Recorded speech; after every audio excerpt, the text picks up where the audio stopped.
Le fait d'avoir des locaux rénovés, oui, ça donne davantage de dynamisme et d'appréciation de la part des familles de pouvoir mettre leurs enfants. Et c'est vrai que ça donne un autre regard de l'école.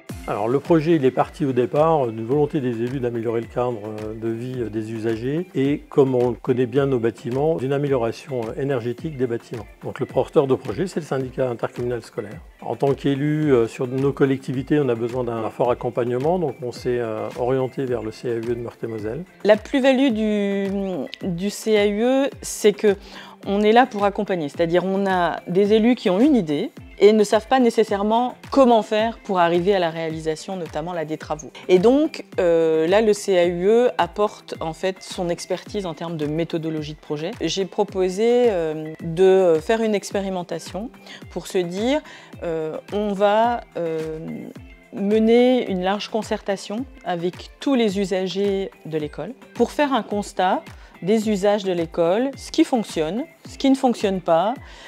S'il y avait un projet, est-ce que ce serait l'opportunité de faire quelque chose? Ce sont des réunions très efficaces qui permettent de faire vraiment remonter, grâce à l'intelligence collective, des constats positifs et négatifs et toute une liste de besoins qui a été priorisée. On a recruté assez vite un AMO. La première idée était une rénovation énergétique et thermique. Quand on imagine une rénovation énergétique de nos jours, ça veut dire qu'on va toucher aux menuiseries extérieures, aux façades. Souvent les écoles ou les groupes scolaires qui ont 30, 40, 50 ans ne sont plus aux normes. C'est tout un tas de bonnes raisons pour envisager une rénovation fonctionnelle en même temps. La Banque des territoires est intervenue à hauteur de 550 000 € auprès du syndicat scolaire du Vernois.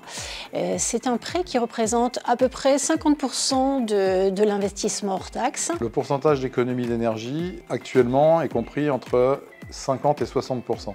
Vous voyez ici des machines assez conséquentes qui doivent contrôler la ventilation double flux, en plus d'apporter une qualité sanitaire très finement contrôlée, principalement en termes de taux de CO2 dans l'air que respirent les enfants. Elle permet aussi de récupérer les calories par un échangeur, de récupérer les calories de l'air sortant et de les donner à l'air entrant, donc ce qui permet de faire des économies significatives d'énergie. Parallèlement, mon rôle il est opérationnel et financier, puisque je monte le budget prévisionnel. L'opérationnel, c'est le découpage de l'opération en plusieurs unités fonctionnelles et techniques, avec des options, ce qu'on appelle des tranches optionnelles, qui permettent aux donneurs d'ordre, à l'acheteur, de ne pas s'engager tout de suite et d'attendre de connaître exactement le montant de ses financements avant de déclencher certains travaux. Et donc l'objet des élus, ça a été de poursuivre l'amélioration du cadre de vie des usagers de l'école, donc voir comment on pouvait poursuivre la rénovation et l'investissement dans ces locaux-là.